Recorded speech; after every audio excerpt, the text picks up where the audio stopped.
علیہ وآلہ وسلم نے ارشاد فرمایا، اے جوانوں کے گروہ، تم میں سے جو کوئی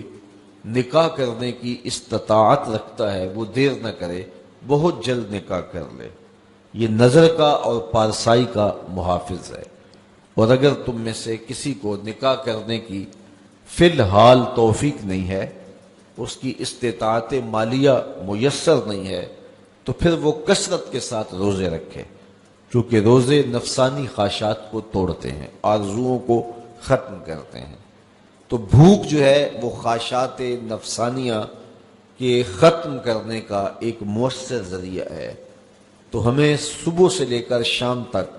بھوک اور پیاس گوارا کروائی جاتی ہے، یہ مشق کروائی جاتی ہے تاکہ ہمارا نفس کمزور ہو۔ دوسری بات، نفس کی کمزوری کا سبب ہماری گفتگو کا کم ہونا ہے اور خاموشی ہے، چونکہ ہمارے جتنے بھی گناہ ہیں ان میں سب سے زیادہ گناہ ہماری زبان کرتی ہے۔ ہمارے پاؤں بھی گناہ کرتے ہیں، برائی کی جگہ پہ چل کے جاتے ہیں، ہمارے ہاتھ بھی گناہ کر لیتے ہیں، کسی پہ ظلم جبر کرتے ہیں، ہمارے کان بھی گناہ کرتے ہیں کہ نغمے اور گیت سن لیتے ہیں، ہماری آنکھیں بھی گناہ کرتی ہیں کہ غیر محرم کو شہوات سے دیکھ لیتی ہیں، ہمارا دماغ اور سوچیں بھی بدکاری کر لیتی ہیں، ہمارے خیال بھی ناپاکیزہ ہو جاتے ہیں۔ لیکن سب سے زیادہ گناہ ہمارے بدن میں ہمارے جسم کا جو حصہ کرتا ہے وہ ہماری زبان ہے۔ ہاتھوں کے گناہ بھی محدود ہیں، کانوں کے گناہ بھی محدود ہیں، اسی طرح آنکھوں کے گناہ بھی ایک قسم پر مشتمل ہیں، لیکن جو زبان کے گناہ ہیں یہ کئی اقسام پر مشتمل ہیں۔ زبان جھوٹ بھی بولتی ہے، زبان غیبت بھی کرتی ہے، زبان بہتان بھی لگاتی ہے،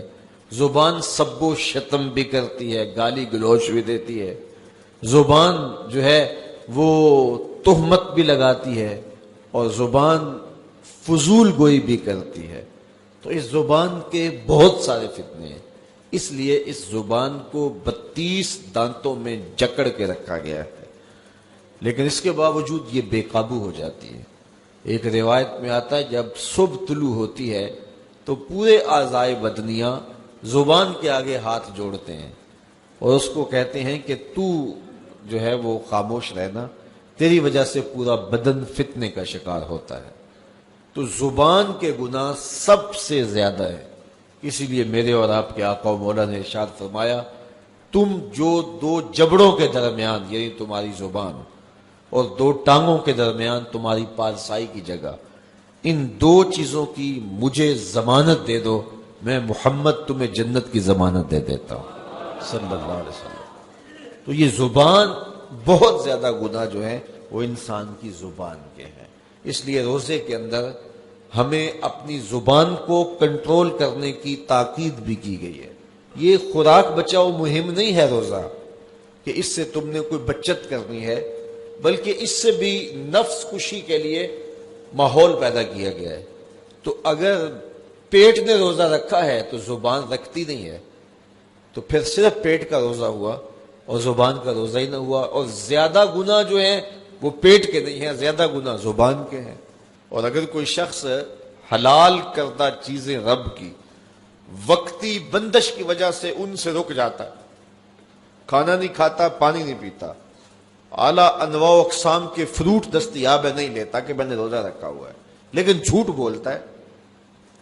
غیبت کرتا ہے، بہتان تراشی کا بازار گرم ہے،